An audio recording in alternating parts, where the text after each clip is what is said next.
Okay, hello everyone. Welcome. Got my voice back a little bit better. I'm not there yet.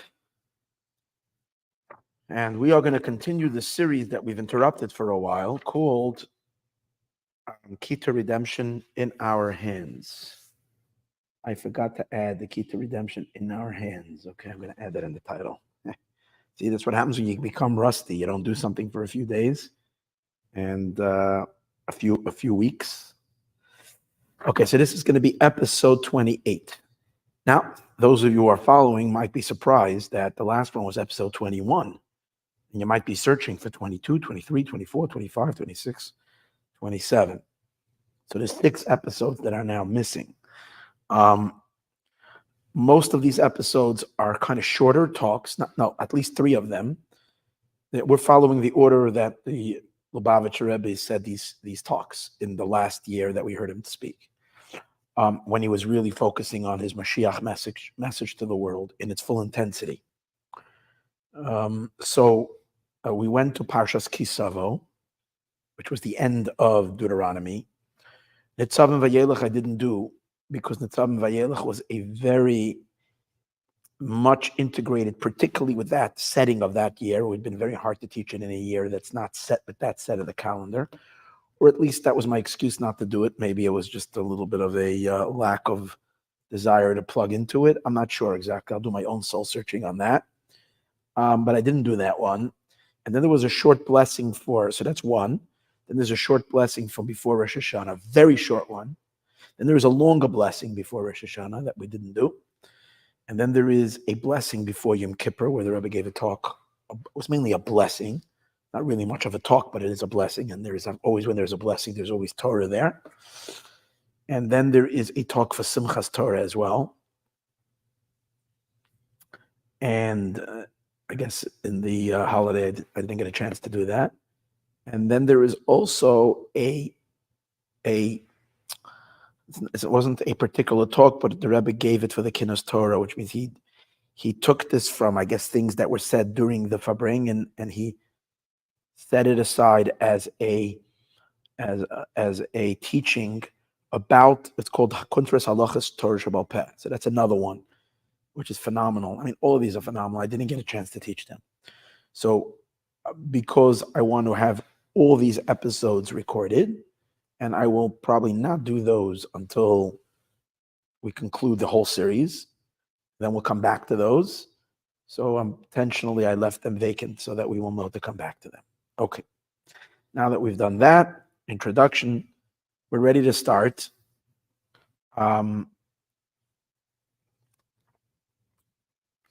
Great shout out to Henry Schwartz for sponsoring. I think it was 2 times he said he's sponsoring, and never got to mention that he's the sponsor on a class. Didn't tell me which class, so let's apply it to this. Hashem should bench him with much blessing, mazel and bracha, and only good for himself, for his family, everything that he needs and wants. Thank you. Now we are ready to begin. This is special. We're beginning the Dvar Malchus, Parshas Bereshis. And especially in the times that we're in now, when we're caught in the midst of this intense darkness this week, a difficult week for the Jewish people, everybody's interested to know what is the Rebbe's message. What is the Rebbe's message for Geula, for redemption? So this talk is like so. It's so. I wouldn't call it prophetic because I don't see in it. I'm sure it's prophetic because I think all these talks are prophetic, but I wouldn't call it particularly that, and here it's hinting to or speaking to this event that happened, this terrible massacre in Israel. But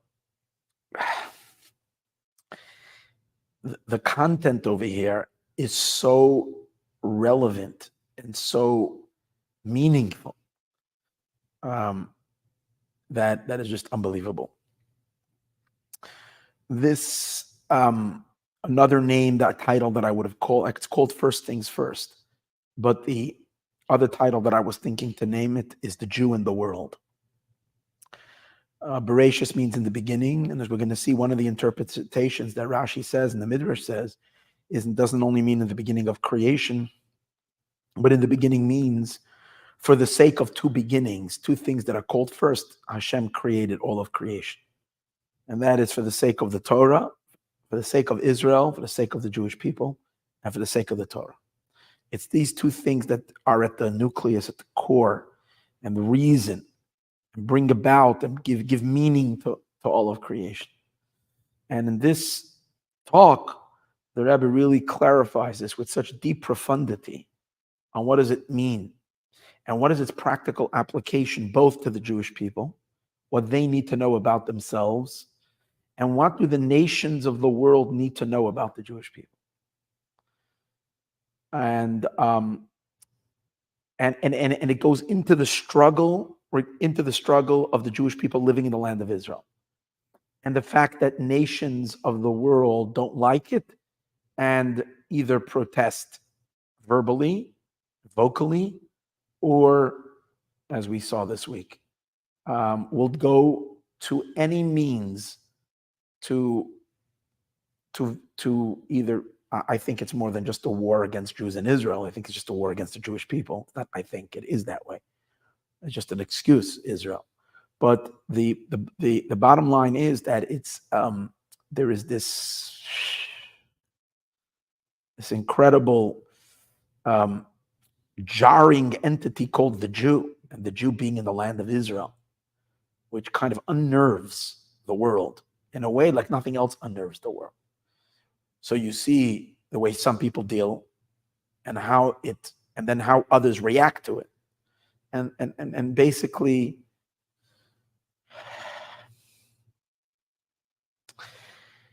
we're living seconds before the redemption. And I say seconds, I don't know. I hope it's not even seconds. I hope it's less than a second. And that's what we believe and we hope. We hope for it every second, that it should come any moment. So we're standing at the threshold of the redemption, like we've discussed in all these classes. And at the redemption, truth will come forth. God will reveal himself in the world. And at that time, there is a question regarding every human being and every creature in the world. Are you with Hashem? Or are you not with Hashem? That's the ultimate. That's a big question. It talks about judgment. Let's take out the sting of it, the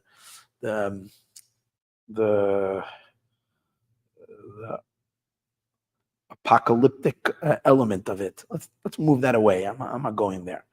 Talking about facing absolute truth and having to own up to where you stand. And at this moment, the world is standing before a choice. Who are you gonna side with? Who are you gonna stand with? And this is not a rational, logical decision. This has to do with a core essential, the way I understand it, a core essential state of being of who you are. Are you deeply rooted in goodness, or God forbid, deeply rooted in the opposite of goodness and at war, in a sense, with God? And in a sense, everybody, there is a choice that over here in which one declares their essence. And it relates to the Jewish people. Why? Well, we'll understand a little bit better when we learn over here, but it's also beyond all reason and understanding. You see, when you watch what's going on in Israel this week, you see that the Jew is not just another nation, another people. Because to another nation or to another people, this is not done to. And when you watch the reaction of the world, some, and I don't know exactly the numbers, but in the millions, bleed and ache and cry the pain of what happened, the madness of what's going on, and side with it, and are up in arms. And so much of the world either doesn't care, or God forbid, and the opposite, has all kinds of excuses and all kinds of whatever, to justify what happened, to justify something that is just incomprehensible, monstrous, and yet it's okay. Why? Because it's the Jewish people. And after all, this is what's been doing to the Jewish people for the last 3,000 years, so why not continue doing it? What's behind the Jewish people? What's behind every Jewish people, every Jewish man or woman, when you peel away just the outer skin, not even skin, the tiniest membrane, it's the inner core of God himself. And I'm not talking, as we're going to see in the discourse, the Jewish soul, talking about the Jewish body. So those who perpetrated the violation of Jewish bodies this week in the most ugliest manner, stamping on Jewish bodies, are really standing and trampling on the essence of God. And that's what's so unnerving of this. And that's why we see, how could it happen? It's utterly, no, it can't happen. And it couldn't happen to anybody else. It happened to the Jewish people because of their quintessential bond with God. And in the story and the drama of creation, which somehow involves some kind of a Hashem staging a war against himself, and obviously ultimately winning this battle with the most amazing, triumphant, incredible win. No human and no being can ever fathom the meaning of this. But it's almost like a setting up of a situation where there is a concealment on truth and a battle against truth to its utmost. And it plays itself out. If I can say it strongly, based on the episode 21 that we learned, God in this world is the Jew in this world. Not the Jewish abstract soul, but the Jewish body, the soul invested in a body. And therefore, the physical presence of the Jew is so divine and so holy and so godly.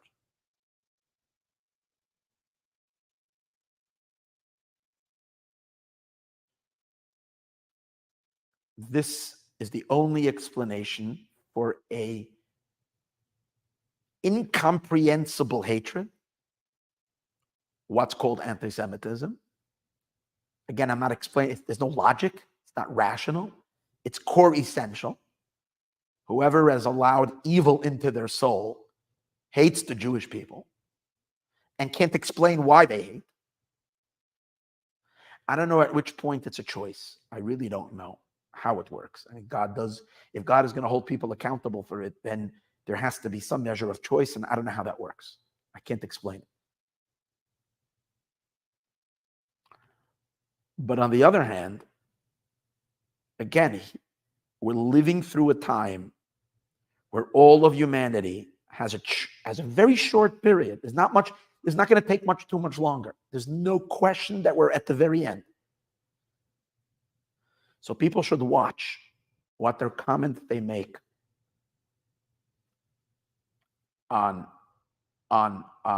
social media regarding what happens regarding the Jewish people.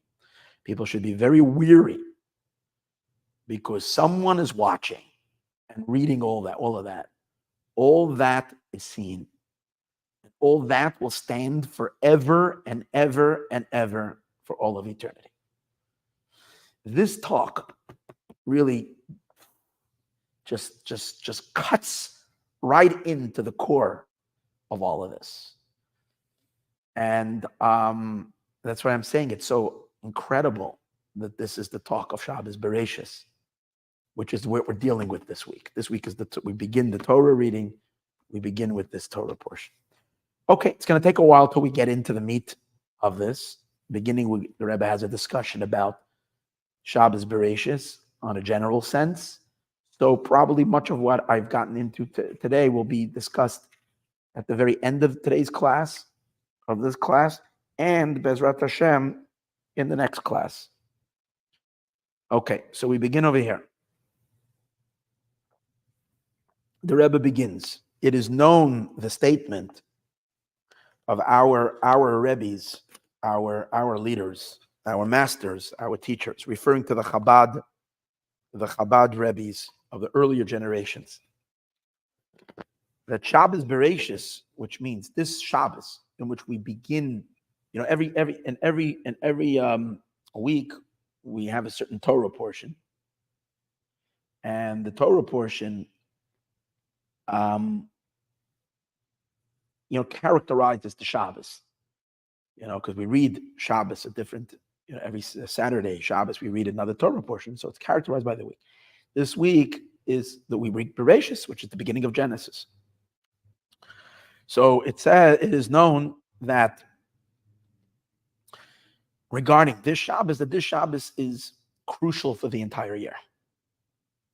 Every day of the year influences all of our lives that we know. And every day of the year has influence on all, on the days surrounding them, because everything we do always has ripple effects. But there are certain times that they're more sensitive and they have much more, energy to them. One of these, like holidays and special days, the Shabbos that is one of the most impactful, or maybe the most impactful Shabbos to affect the entire year, is the Shabbos Bereshis. It's always the Shabbos after Sukkot, after Sukkot. This year we had an entire week. I mean, over here in Chutz Liar, it's an entire week. From Sunday, usually, the holiday ends sometime in the middle of the week, closer to the end. But here we have a whole week to study Parshas Bereshis. So there's a Chabad teaching that the actual teaching goes like this: the way someone positions themselves on Shabbos Bereshis, so will go the entire year. And that's why one should prepare themselves for this Shabbos and make sure to use the time of this Shabbos very, very mindfully, to spend it with a lot of focused energy. So we don't allow just the time to pass and get splattered or wasted, because it's a very important Shabbos, because it's going to influence other day, the entire year. Okay, that's the word. This is what affects the entire year. So the question that he asks is, what is so special about Shabbos Bereshis? That it's this Shabbos that influences the whole year. In other words, we're putting the emphasis on Shabbos Bereshis. Now, Shabbos Bereshis, the Rebbe says, is always the last Shabbos in the month of Tishrei, which is the 7th month in the Jewish calendar, which begins with Rosh Hashanah, which is jam-packed with holidays, very special holidays, very powerful holidays. The high holidays, followed by the most joyous time of the year. So it's intense. It's a very intense time, but it's not only intense time in its own zone. The entire month of Tishrei is effective to the whole year. It's actually hinted to in the name Tishrei, the first, the name of the beginning of the year, of the month. Again, it's the 7th month, but it's the beginning of the year. So this month, it's called Tishrei. So it says that when you take the letters of Tishrei, Tav, Shin, Resh, Yud, and you rearrange the letters, you get the word Breishis, minus the Aleph.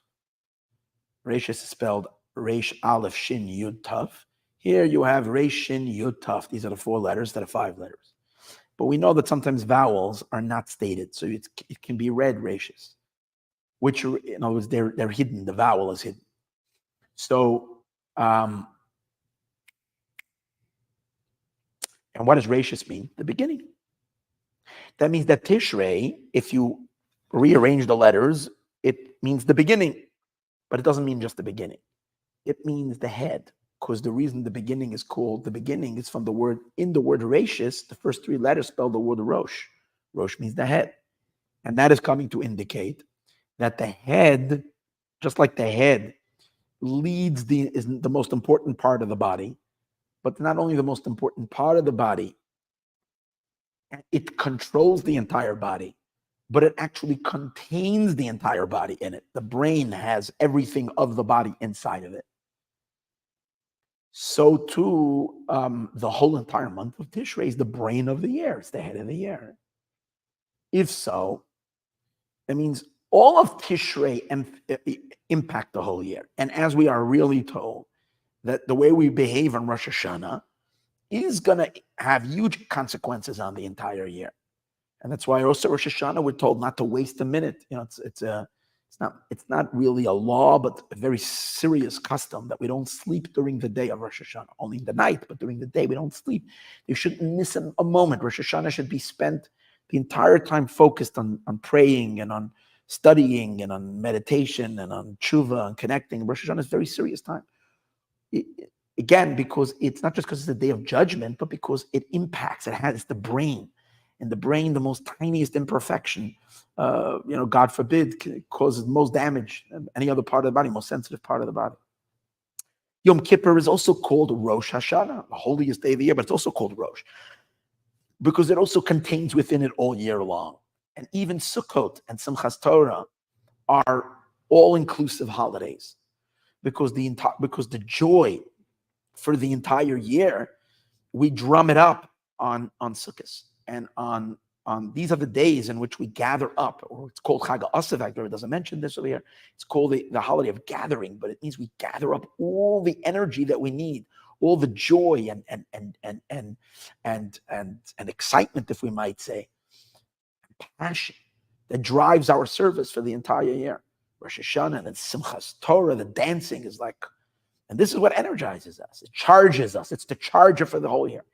If so, why was there such a special emphasis put on Shabbos Bereshis, other than the fact that it's still part of the month of Tishrei? It seems like from this statement that the way one positions themselves, Shabbos Bereshis will go the entire year, that Shabbos Bereshis is even more than the general month of Tishrei, in that it holds within it the power for the entire year. Why? What makes Shabbos Bereshis stand out? So the answer that he gives, phenomenal answer. And he says as follows: what Shabbos Bereshis is, it's more than part of the month of Tishrei. It's part of Tishrei, but it has another important component which makes it so pivotal for the entire year, makes it so crucial. And what is that? It is that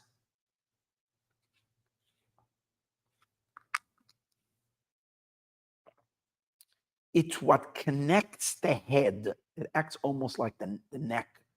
It connects the head to the rest of the body.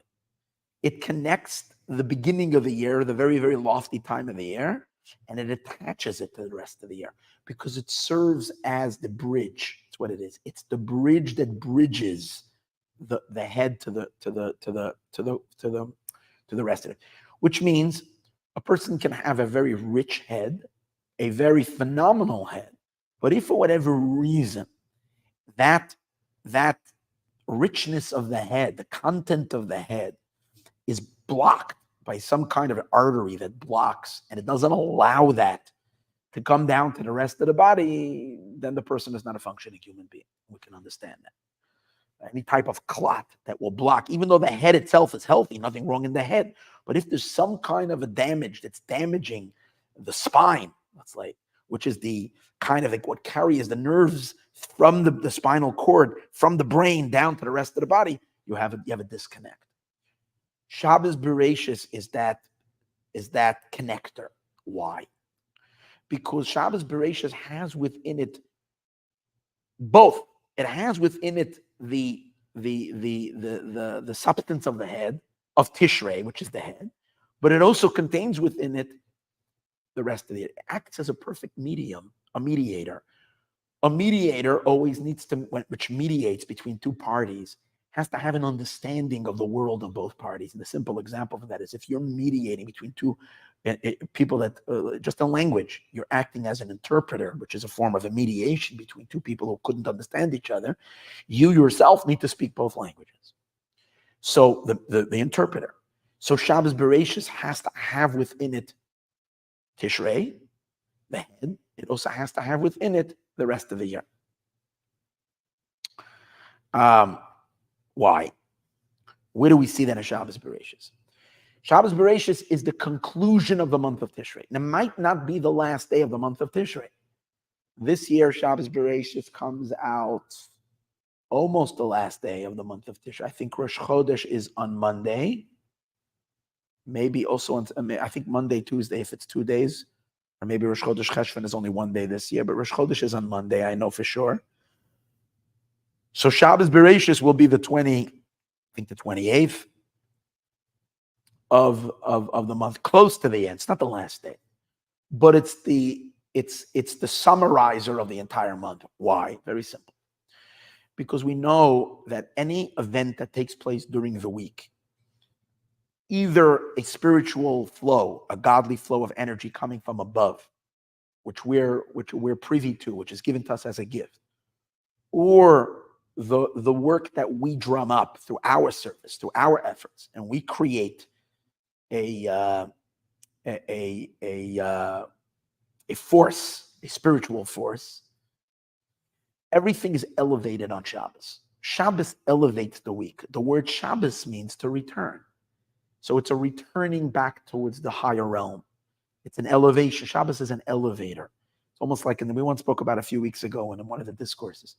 It's like literally the entire week, all the mitzvot that you've done, all the prayers that you've done, all the good deeds, anything that we've done hops into, and the person himself, hop into an elevator as soon as Shabbos comes, and Shabbos lifts the person up and everything and all the mitzvot they do to much, much higher levels of godliness.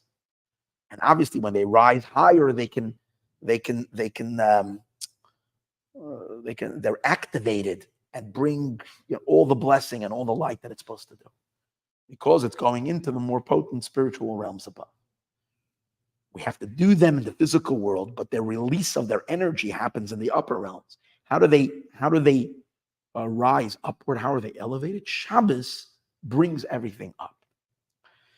So if Shabbos brings up the week, that means that Shabbos will bring up what happened the week before. The Shabbos Bereshis brings up what happened the week before Shabbos Bereshis.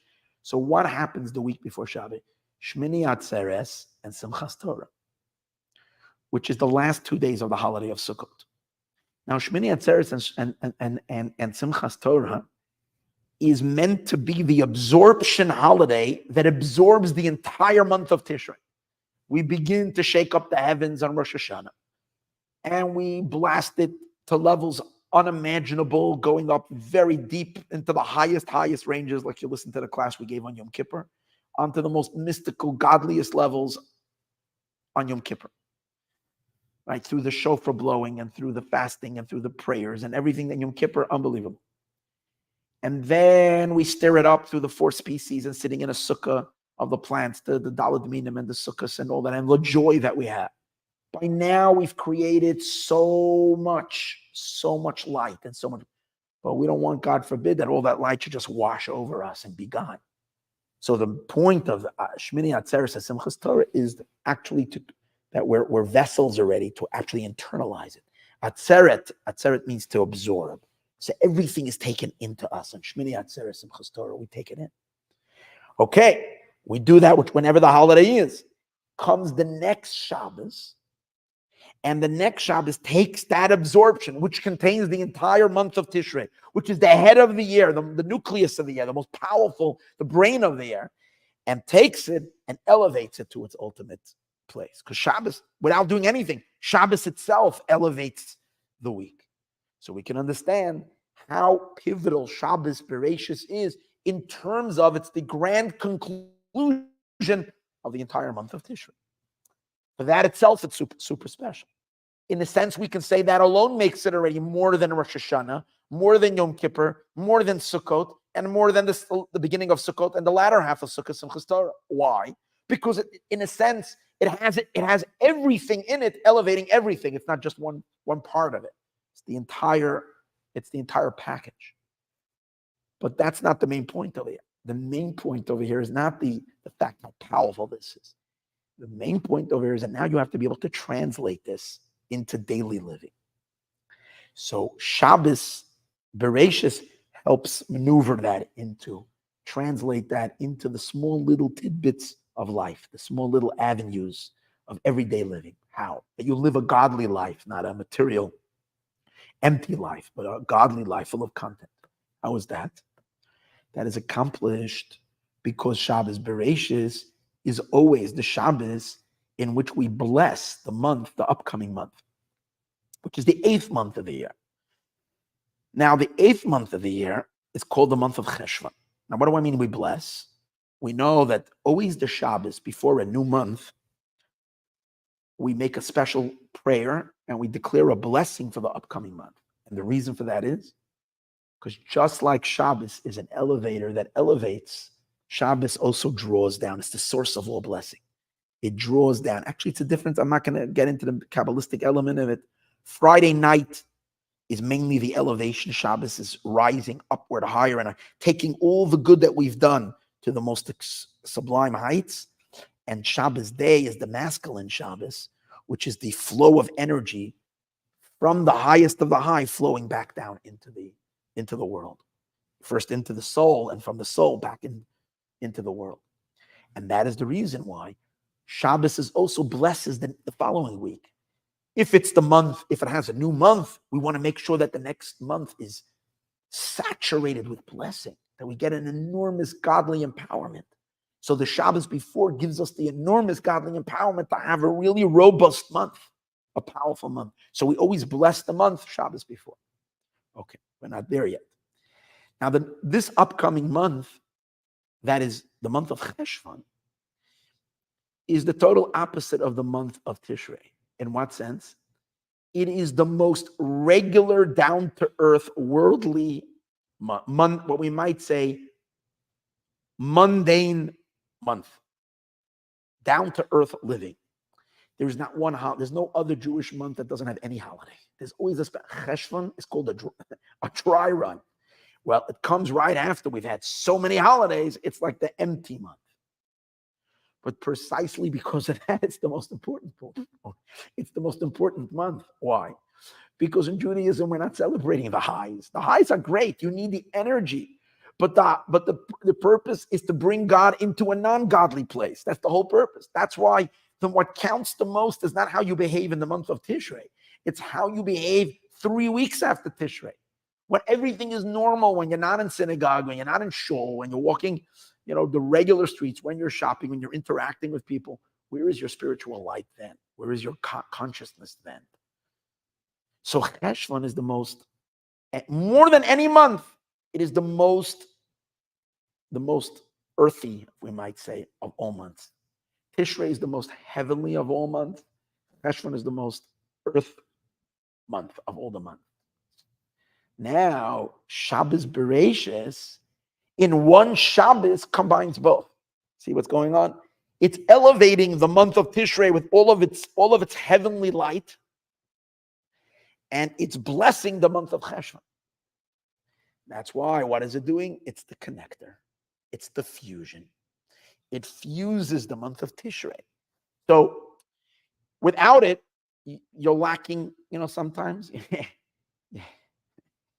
Anybody ever went camping, or you have a what is it called, you use a U-Haul truck, or people, if you have what are they called? I don't know, or even a good SUV, you could do it, or some kind of a small mini truck, or they have, and then you make a hookup, right? So you have to, there's a certain piece you have to put in, and it hooks up a trailer or whatever it is that you're carrying, or else if you're lacking that hookup there, you can put that. And even if you like put something in, kind of, you don't stick in that, what we might call, maybe it's a pin or something that kind of locks it in, then the truck goes off, but the trailer stays behind. And that's the thing, we can have our powerful month of Tishrei, and the truck or the train, the locomotive goes off the front, but the rest of the train, all the cars are sitting on the tracks and they're not moving. We can't afford that. So that's why Shabbos Bereshis is so crucial. Because Shabbos Bereshis is that link. It contains this coming Shabbos, because it itself is a blend, a magical blend of both these energies. So if we on Shabbos Bereshis remain focused, then we have a good pin. And then it will make sure that you can take the inspiration, the light, the energy of the month of Tishrei, and translated into the rest of the year. Okay.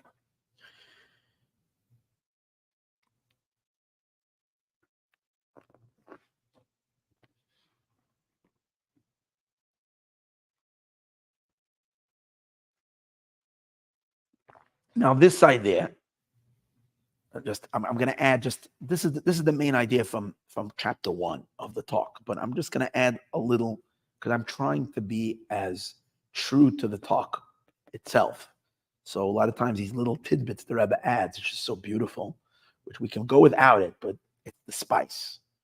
Now we mentioned earlier that Tishrei is so lofty, and it's hinted to in the word that Tishrei is the letters Breishis. Breishis means the head. It's lofty, like the head is lofty, right? Now, to emphasize how lofty the Breishis is, in footnote number 12, he says that he's trying to emphasize how lofty and therefore how abstract it is, how high it is, how. So he says the word Breishis, as we said earlier, in Tishrei, is the word Breishis, which means the beginning, but it's missing the Aleph. Why is it missing the Aleph? Now, there's actually a verse that speaks about Rosh Hashanah, and it says that God's eyes are on the land, referring to the land of Israel, talk about God's special protection. God protects the land of Israel. I'm sorry, I'm just going to make a small little statement now. There's a verse that says God's eyes are on the land of Israel from the beginning year to the end of the year. That means God's main focus, and he looks at the world as the land of Israel. That's where his inner heart is. Israel is a very special piece of land. But that also shows us that when that happens, things, no one can say that's because, let Israel government deal with its own security matters. Of course, we need good security. When something like this happens, it's not something slipped through.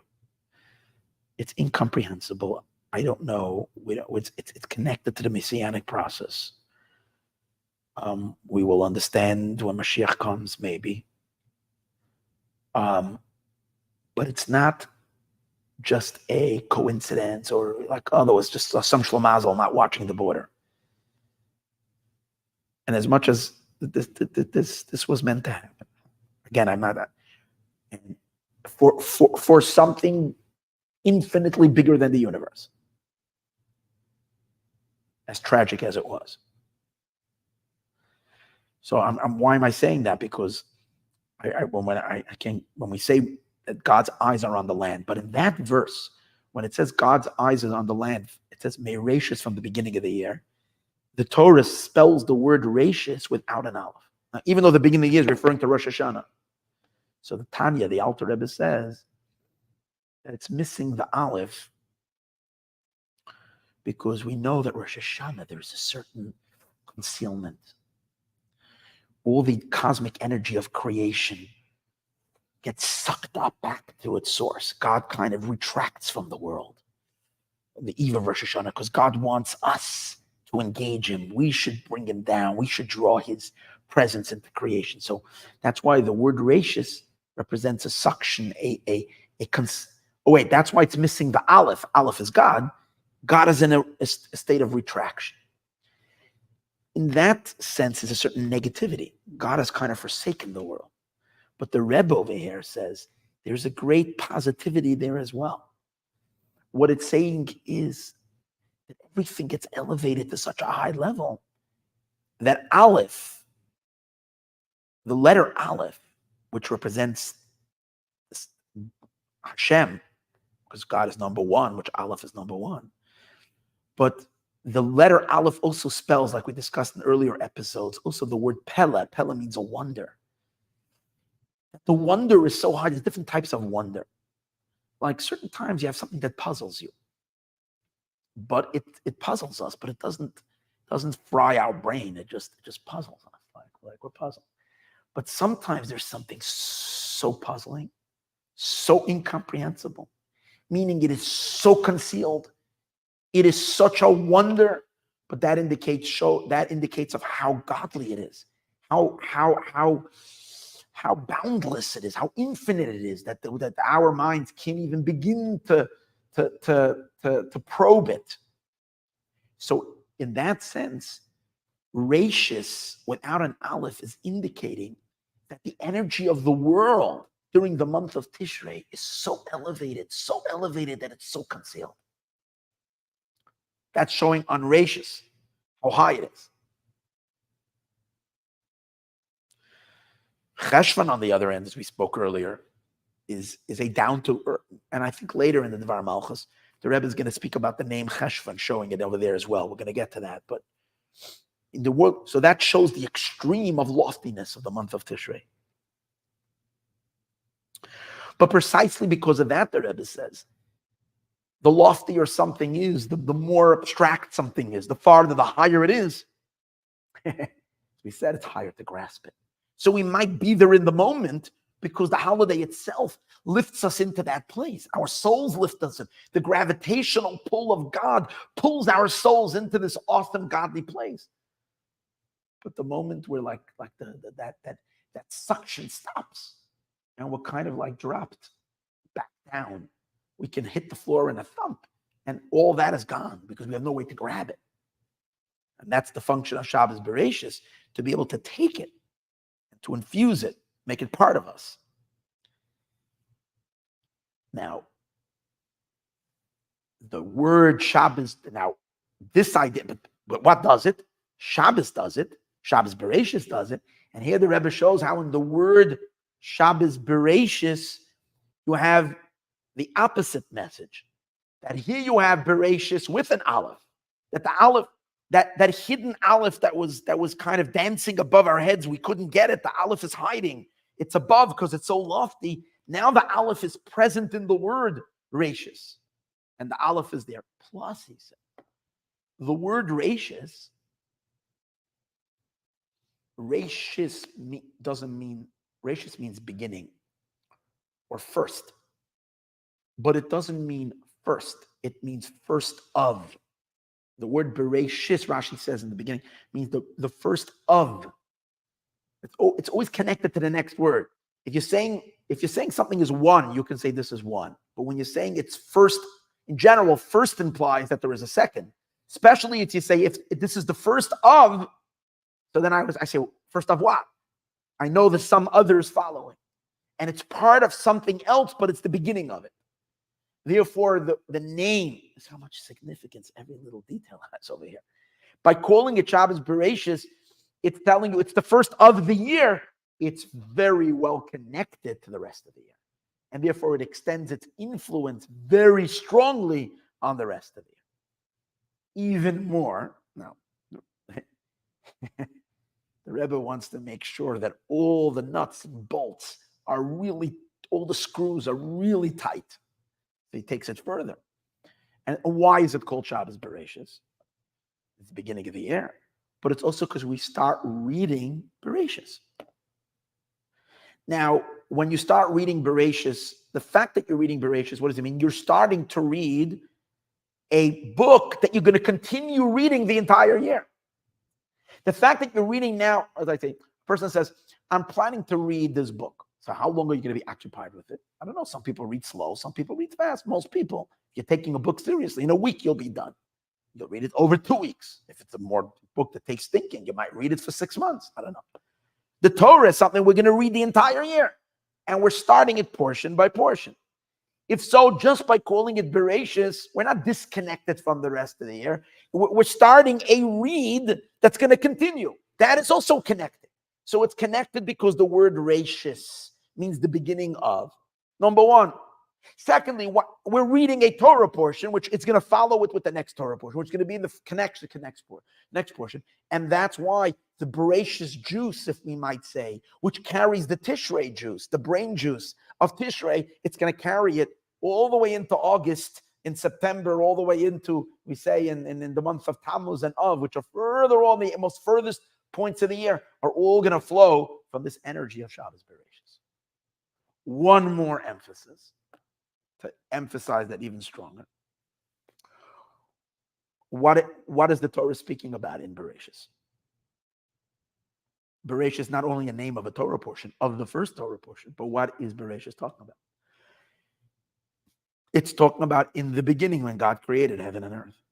So if we're talking about something that connects to life in this world, it's Bereshit, because we're talking about creation.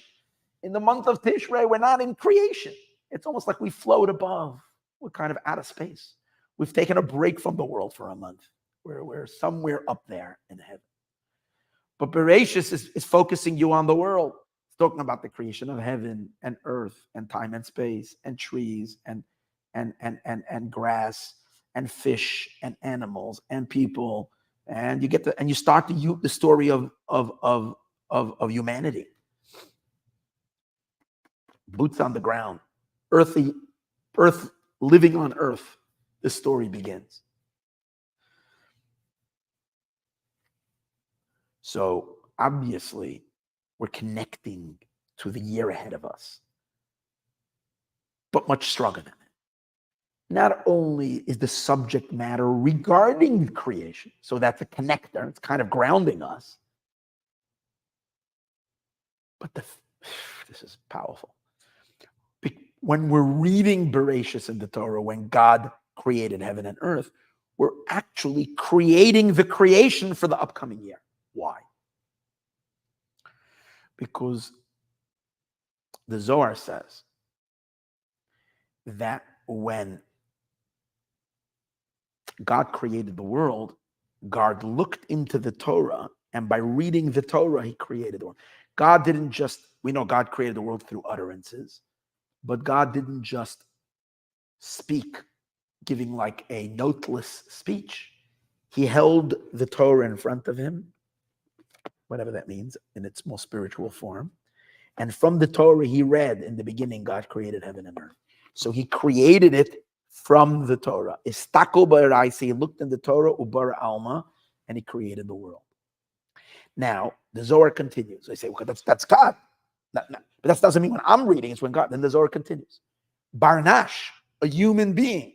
Barnash is the word that the Zohar uses for a human being. Istako ba'araisa, looks into the Torah, the Iskaya Malma, and keeps the world in existence. Fortifies, which means in a way we're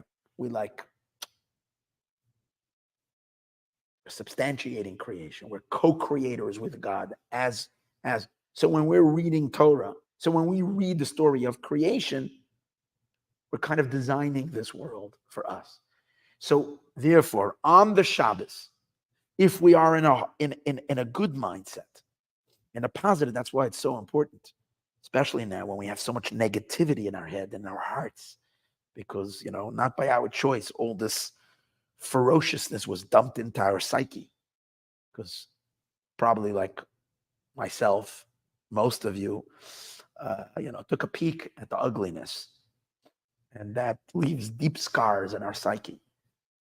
And so hopefully by Shabbos we can clear it out. Maybe it's good not to take a break, not to look, so that we can flush it all out, so that we can have such a positive light and view on Shabbos Bereshit. So the world that we're created, let it be Mashiach world. Let it be just a beautiful world, a world without violence, a world with beauty, a world with light, a world with wisdom, a world with bracha. Right. So the fact that we're studying Parshas Bereshit, so that's the idea. We're going to read it. We're going to study it. We're going to create the world. So of course it has so much impact on the world. So but it's not just world. It contains all the lofty energy of Tishrei, fusing it together, creating the bridge that we spoke about. I thought I'm going to get much further, but it was worth learning this. We're going to get to the part of the Jewish people. Bezrat Hashem. You know what? Yeah, we still have 50. At least let's do chapter 2. Okay, let's do chapter 2. To understand this a little better, this whole idea. Here is where he's going to start discussing, as I mentioned in the beginning, the position of Israel, the Jewish people in this world. The sages, I mentioned this earlier in the beginning of the class, do a take on the word Bereshis, which again is read in English, in the beginning. The sages say that the word Bereshis is broken into like two words. Beis, which is the number two, because Beis is every letter in the Hebrew is gematria, has a number. So Breishis is number two, and Reshis means beginning. So the sages say this is first of all Rashi brings it, Nachmanides brings it, Midrash Tanchuma, Yalkut Shemaini, a bunch of Breishis Rabbah also says it later. No, Bereshit doesn't say it on the word Bereshit, but in any case, what do they say? That this is alluding to that Beis Reshis, there are two things that are considered beginning. What do we mean beginning? Beginning meaning the purpose of all of creation. Two things that are at the heart of creation. What are those two entities? Two entities. Israel is called Reshis. Israel, I'm referring to the Jewish people, not the land of Israel, but the Jewish people are called Reshis. As there is a verse that says in Jeremiah and Yirmiyahu, Kadosh Yisrael Hashem, Israel is holy to God. Reshis Tfuasei, the beginning of his crop. And by the way, let me continue that verse. Kol Oichlav, anybody that tries to consume them, Ye Ashemu will find guilt forever and ever. And that actually goes back to what I said earlier about the crucialness. I mean, I think it's just important to share this with the entire world because it's literally a matter of eternity. This is such a crucial week right now. It's such a crucial moment about where people will side because it's frightening even. But in any case, Kadosh Yisrael Hashem, Israel is holy for God. The Reshis Tfuasei, the beginning of his crop. So you see that Israel is called Reshis. The Torah is also called Reshis. There's a verse. Where is that verse?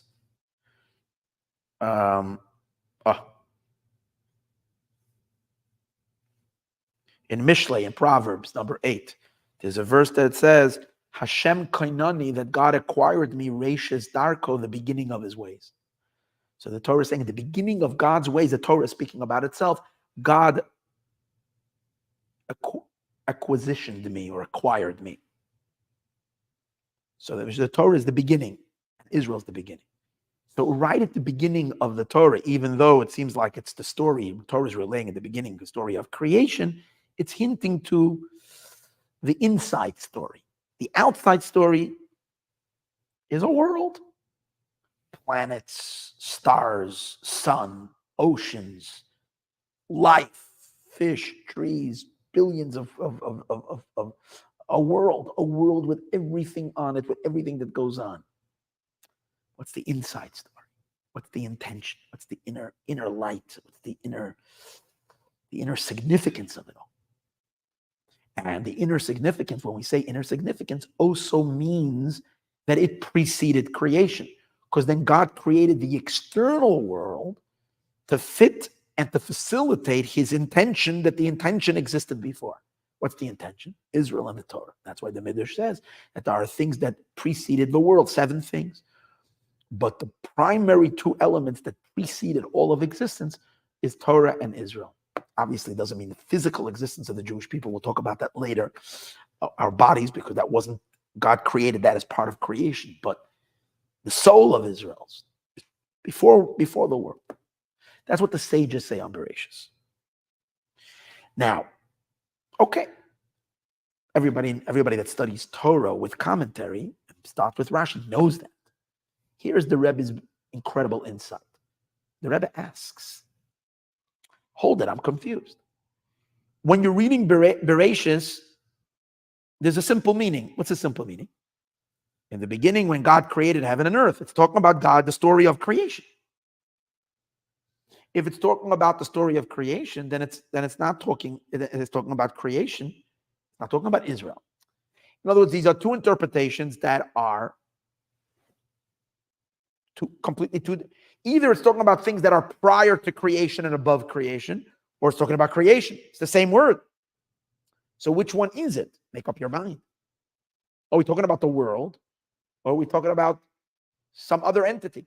Especially if we understand the depth of this, that we're saying Israel and the Torah precede the world, which means is higher and higher and is divine, infinitely above creation. Creation is finite, it's infinite and above creation. So the gap between them is vast. So how can one word mean both of them? You can say, okay, it's two different interpretations. In Torah, we have different interpretations. The Rebbe says, no.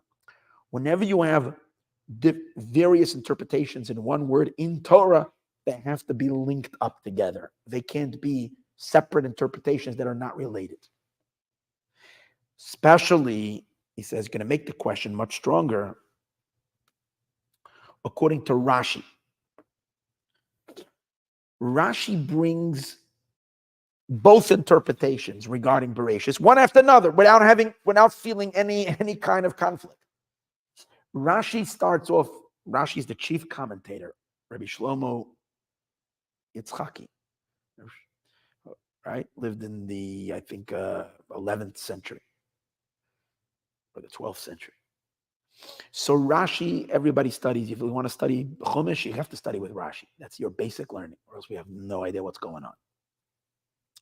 So Rashi, his first comment, well, his first interpretation, it's not the first comment. The first comment we'll see later. But the first interpretation on the word Bereshis, what it means, says we must go midrashic on this. Usually Rashi sticks to the literal interpretation, but he says over here we must go into the world of midrash, which is less literal, because this word is difficult to explain it in the literal sense. On the first word, we must immediately take a detour. It's funny.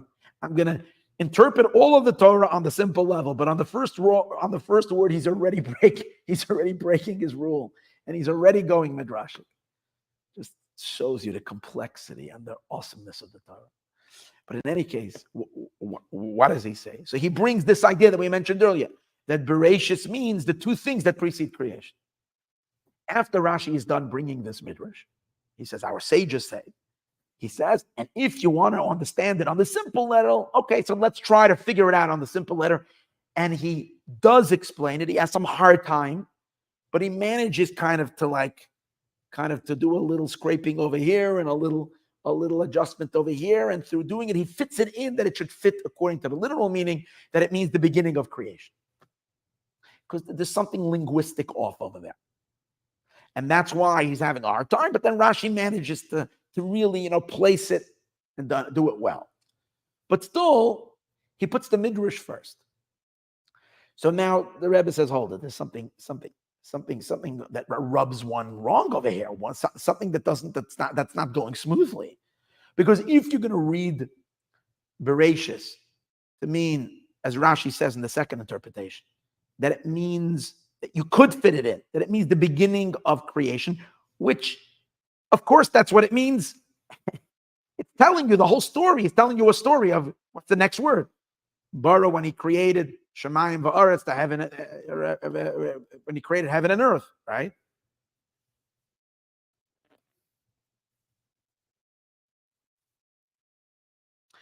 And the way the Rebbe puts it.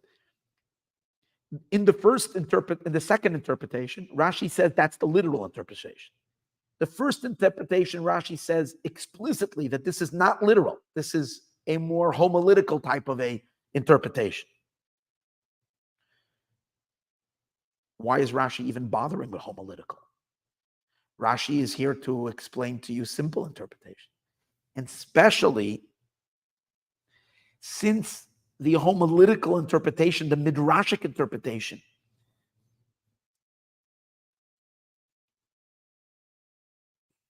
is so far from the literal interpretation. Because if Bereshit means creating heaven and earth, that's what the word Bereshit is referring to. It's referring to creation, the beginning of creation. How can you then say it's the beginning of something completely outside of creation, Israel and the world? And if for whatever reason Rashi did want to throw that in, why didn't he reverse the order? Why didn't he first put the literal interpretation? It means the beginning of creation. And then afterwards, he should have said that there's also a midrashic interpretation that it's referring to something otherworldly, if you might say. Again, what Rashi is really saying is that we're talking about, this Torah starts in the beginning when God created heaven and earth. So we're talking about the world. Rashi says, no. Midrash says, no. It's talking otherworldly. What's happening in other worlds? It's definitely, it's okay. We can get away with it, but it's definitely homiletic. It's not the simple meaning. So why does he start with the simple meaning? Especially since Rashi does a pretty good job. It's not for me to say that Rashi does the most perfect job in fitting it out in the simple meaning as well. Although he has to overcome some, as we mentioned before, some linguistic difficulty, which I'm not getting into right now. Okay.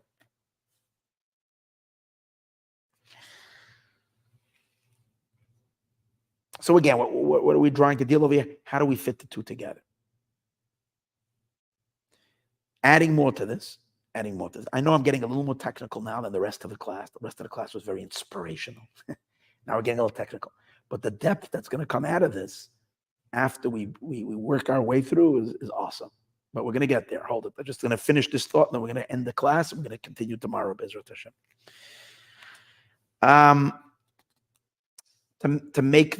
To emphasize the problem even more, the question even more. Remember, I said that this Rashi is not even the first Rashi. The first Rashi makes an introduction to the Torah. Introduction on the word Bereshit. What's it? It says, Omer Rabbi Yitzchak, which is Rashi's father's name.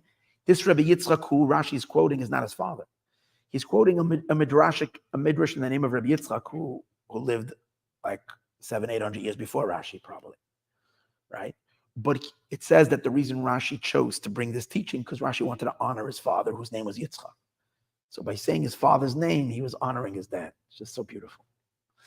In any case, Rashi's Abba, Rashi's father, in any case, the teaching Rabbi Yitzchak says, what's Rabbi Yitzchak? What does he say? He says, really, Rabbi Yitzchak has a question. He says, I don't get it. The Torah is supposed to be a document of laws to instruct us on how to live life. Why are we starting with a storybook over here? The first Torah book until the middle of the second Torah book, until the middle of Shemos, is all stories. First is the story of creation, then the story of Noah and the flood, and then it goes into the story of the Jewish people. Abraham, Isaac, Jacob. It's important information, but that shouldn't be the beginning. The book should start with instructions, with the mitzvah. So the Rashi says the Torah should have started in the name of Rabbi Yitzchak. Torah should have started in this third Torah portion of Exodus in the second book of Shemos. Why do you start with Breishis? So Rashi answers that what's the answer? The answer is, Rabbi Yitzchak says, you're right, this story is out of place. Now, because the first mitzvah that the Jewish people were instructed as a people. There are private mitzvahs that were given to private people, like circumcision was given to Abraham, but it wasn't given to him as a people yet. Jacob was told not to eat from the sciatic nerve. Noah was given 7 mitzvahs. That was for all of mankind. But the mitzvah that was given to the Jewish people as a people, which is what the Torah starts in Exodus. So start with that, right? What's the answer? The answer is like this. God added an entire section for one purpose only. Watch this. This is frightening. If the UN is going to say one day that Israel is an apartheid nation, that Israel is occupied land, again, this is what Rashi tells us. In the name of Rabbi Yitzchak, who's speaking 2,000, Rabbi Yitzchak lived close to probably 2,000 years ago, one of the sages of the Mishnah. If one day the nations are going to accuse the Jewish people for stealing land, and for that reason, the New York Times and the Washington Post and the BBC and CNN and the UN charters and the whatever they're called, all of these are going to either justify or semi-justify the butchering of 1,000 Jews. Because after all, Rashi doesn't get so gory. I'm sorry. I'm just getting a little caught up in this. But in any case, if the world one day is going to claim that the Jewish people stole the land, so that's why God made an entire section, introduction, of an entire book and a third, or a book and a quarter of Torah, to tell the story of creation. So that the entire world should know, because everybody knows the Bible is a true document, just from the fact that it's been around all these years and everybody's reading it, and all religions are plugged into it. And the Chumash, and what does it say? What does it say in the Torah? In the Torah, it says God created the world.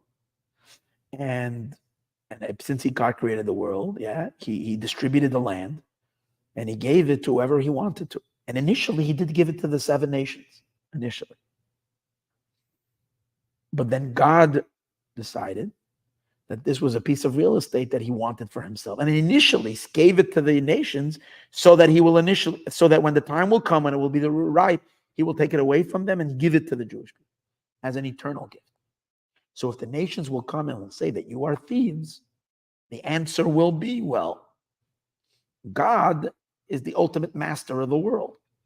And if he gave this part to the Jewish people, he owns it. He owns the world. And as the Rebbe explains elsewhere, God's ownership of the world is much more than a human being's ownership. When a human being owns something, because we're not creating it, because this is not written over here, this is based on the different talk that the Rebbe gave, which I'm just throwing it in here just for clarity. When a human being owns something, our possession of whatever that object is external. Because we didn't create it, we don't have a in on its very substance, because we're not responsible for it. We took something that existed already. Okay, so through the normal legalities of the way the system works, by paying for it, and you gain ownership over it, you can claim it's yours. But when you sell it, it's not yours anymore, because whatever gave you legitimacy to have it, now you don't have it anymore. God, who creates the world from absolute nothing, his ownership is completely in its essence. He owns it at its core. So much so that he has to recreate it every moment. He's not just creating it, he's creating it every second. So his ownership of something is forever and essential, thorough. And therefore, when he gives it to someone, God is still owning it. And therefore, he has absolute right, because he created everybody and everything, to decide what is his. And the land of Israel is his. And he gave it to his children, the Jewish people. And that's why we have a whole story told to us as an introduction, so that we should say this to the nations. Looks like we shouldn't be ashamed. The ownership of the Jewish people in the land of Israel is not because of the Balfour Declarations. It's not based on humans deciding. It's not based on the kindness of the nations of the world that were kind to the Jewish people. The Rebbe addresses that later in the talk as well. It belongs to the Jewish people from when God gave it to us, and that was to Abraham, Isaac, and Jacob. And then in the literal sense, he gave it to them as Joshua crossed and brought the Jewish people into the land. God himself provided for that land. And then he gave it another time when he did all the miracles by the 6-day war. He gave it to us another time, because everybody saw the stunning. And God is waiting for us to speak up and say the real reason why the land of Israel is ours. Belongs to the Jewish people. In any case, well, I'm getting a little carried away. In any case, Rashi makes the statement. Comes out that Rashi is clearly stating in the first Rashi of the Torah that when the Torah begins with the story of creation, it's not beginning with the story of Israel. It's not beginning with the mitzvahs that were given to the Jewish people. That was Rashi's question. It should have started with the first mitzvah that was given to the Jewish people. Should have started with the first mitzvah that was given, the first commandment given to you. But it's not. Instead, God goes ahead and tells us the story of creation. So what is Rashi clearly saying? That Bereshit is not the story of Israel, and it's not the story of the Torah, it's the story of creation. So that God can demonstrate his ownership of creation. So Bereshit means creation. then how can Rashi come a second later and say, no, when it says Bereshis, it really means Israel. It means it's, yes, that the word Bereshis is not the beginning of creation. It's the beginning. It's an otherworldly reality. It's the reality of Israel and the Torah. When he told you a minute before, it's not that way. It's Breishis is the story of creation. It has a purpose for Israel, but it's still the story of creation. So all of this leaves us with a good question. We shall answer this question. Bezrat Hashem, we'll start chapter 3 tomorrow. Tomorrow night, I plan on giving a class addressing the situation in Israel. So I don't know if I'll be able to do it tomorrow, but if I don't get to it tomorrow, then hopefully Thursday and Friday we'll conclude it. Bear with us. Thank you. Till then, we should already see Mashiach. Now,